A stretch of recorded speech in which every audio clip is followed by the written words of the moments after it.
Bismillahirrahmanirrahim. Assalamualaikum warahmatullahi wabarakatuh. Selamat pagi, salam sejahtera bagi kita semuanya. Shalom, Om Swastiastu, Namo Buddhaya, salam kebajikan. Yang saya hormati Wakil Presiden Republik Indonesia, yang saya hormati para pimpinan lembaga tinggi negara, yang saya hormati para Menteri Kabinet Indonesia Maju, yang saya hormati para gubernur, bupati, wali kota yang hadir, yang saya hormati para kepala Bapeda Provinsi, para peserta Musrenbangnas, hadirin dan undangan yang berbahagia. Pandemi COVID-19 ini memberikan pelajaran yang luar biasa dalam perencanaan pembangunan kita. Pertama, sebaik apapun perencanaan yang sudah kita buat, kita juga harus siap untuk melakukan perubahan secara cepat. Untuk menyesuaikan dengan tantangan dan peluang-peluang. Yang tidak berubah adalah tujuan utamanya, yaitu untuk mensejahterakan rakyat, untuk memajukan bangsa. Tetapi caranya seringkali harus berubah, karena tantangan dan peluangnya setiap saat juga bisa berubah-ubah. Yang kedua, kita butuh sinergi kekuatan bangsa untuk memecahkan masalah yang kita hadapi. Masalah kesehatan, masalah perekonomian. Disiplin protokol kesehatan, testing, tracing, treatment, dan vaksinasi membutuhkan dukungan dari semua, dari seluruh komponen bangsa. Butuh keaktifan dari seluruh jajaran pemerintahan, dari pusat sampai ke daerah. Demikian pula produktivitas dari kalangan industri, yang kecil sampai yang besar, untuk memproduksi alat-alat kesehatan dan obat. Juga dukungan dari negara lain ini juga sangat diperlukan. Yang ketiga, penggunaan ilmu pengetahuan dan teknologi mutakhir. Ini semakin tidak bisa kita hindarkan. Ketika pelayanan pemerintahan, pelayanan pendidikan, dan bisnis retail tidak bisa secara luring, kita harus berubah cepat menggunakan instrumen online, instrumen daring. Ketika kita butuh data yang cepat, data yang akurat, data yang terintegrasi, yang kita butuhkan adalah teknologi digital. Ketika kita butuh obat, butuh vaksin, butuh alat-alat kesehatan, yang kita butuhkan untuk cepatnya adalah kita butuh teknologi. Bapak Ibu yang saya hormati, menghadapi kompetisi dunia yang semakin ketat, maka kecepatan, ketepatan, dan efisiensi adalah fondasi penting untuk kita bisa bersaing. Para perencana harus mempertimbangkan betul-betul perkembangan ilmu pengetahuan dan teknologi.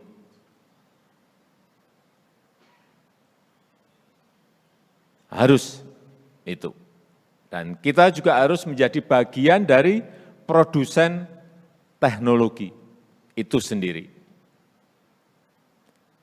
Kita harus memperoleh manfaat maksimal dari perkembangan teknologi.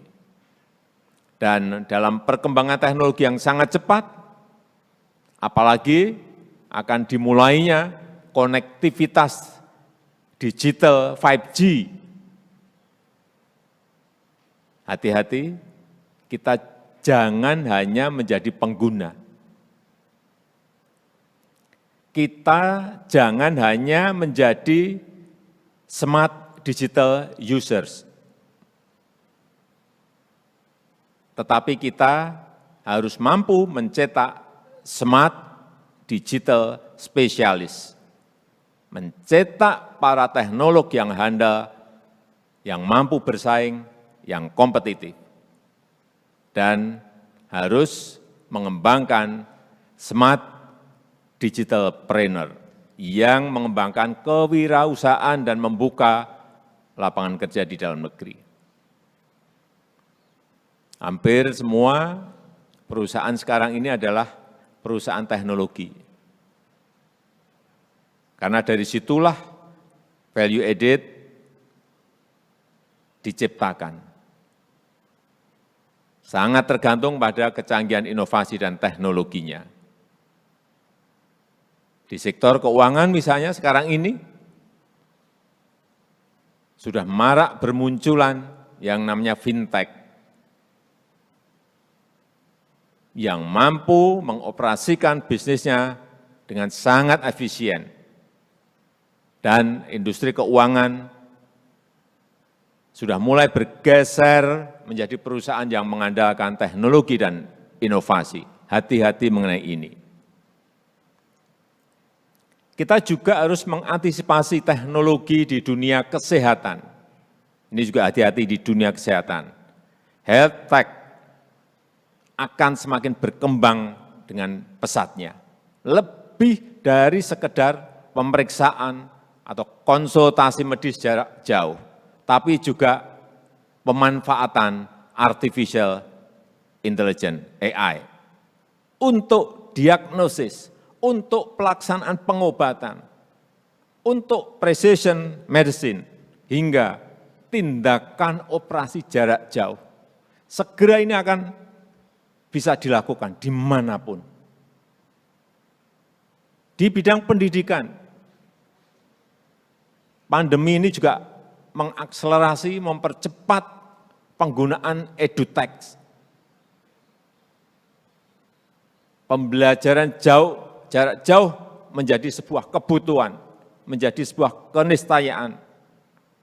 Layanan pendidikan berbasis daring muncul di mana-mana. Akses pembelajaran dapat diperoleh dari berbagai sumber. Peran guru dan sekolah lebih sebagai fasilitator pendidikan untuk memfasilitasi merdeka belajar dari anak didiknya. Inilah perkembangan cepat yang perencanaan harus mengantisipasi semua itu. Harus responsif terhadap disrupsi yang membuat dunia berubah sangat cepat. Harus responsif terhadap tantangan dan peluang yang muncul secara cepat, yang sering tidak kita duga. Harus responsif terhadap perkembangan ilmu pengetahuan dan teknologi. Kembalinya ke sini. Belanja teknologi harus diperlakukan sebagai belanja investasi. Kita garis bawahi ini. Harus jelas manfaatnya, terutama manfaat publik, manfaat bagi masyarakat dan negara. Tetapi juga harus dihitung efisiensinya. Harus dihitung kontribusinya untuk pengembangan teknologi di dalam negeri. Harus dihitung return on investment-nya, sehingga bisa berkelanjutan terus.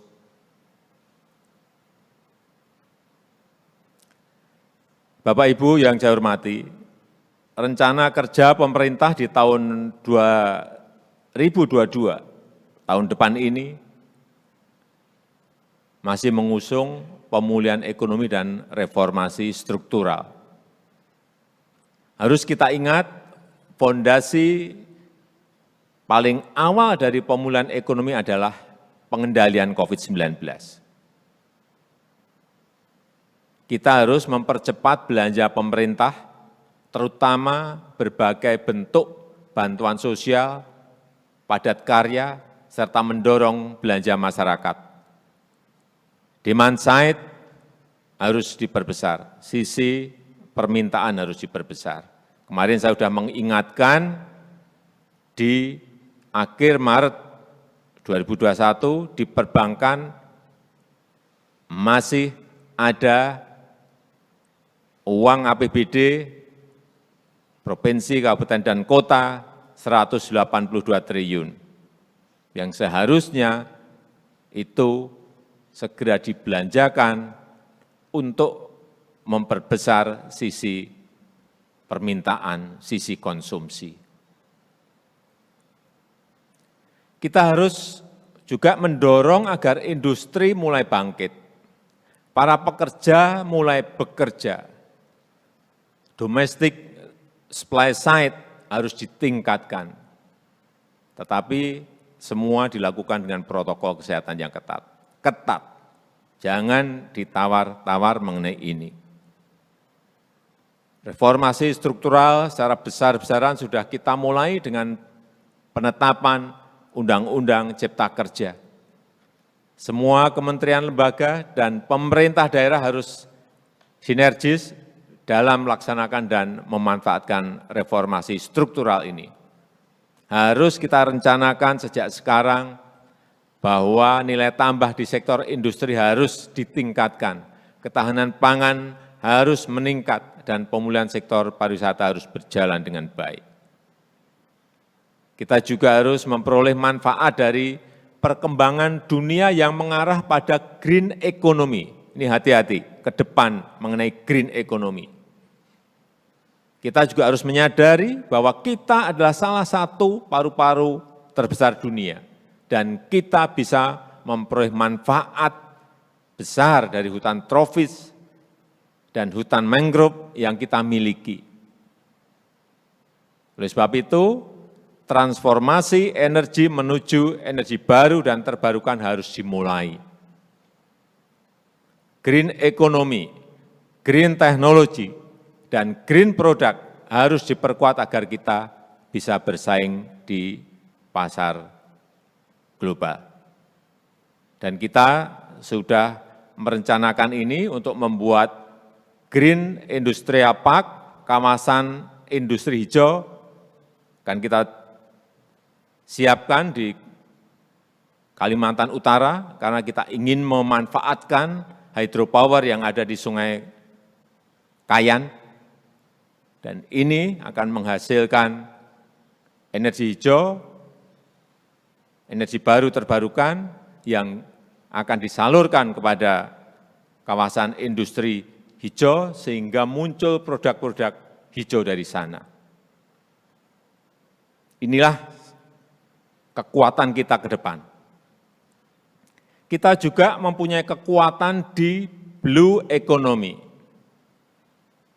Indonesia adalah negara terkaya dalam hal biodiversity di laut.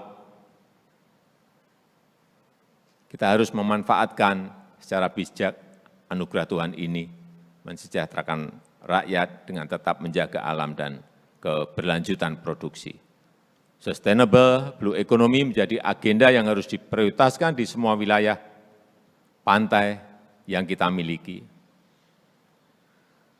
Terakhir, saya ingin menekankan bahwa pertumbuhan ekonomi kita harus inklusif, pertumbuhan ekonomi harus menjadi bagian penting bagi penyelesaian masalah-masalah SDGs, Sustainable Development Goal.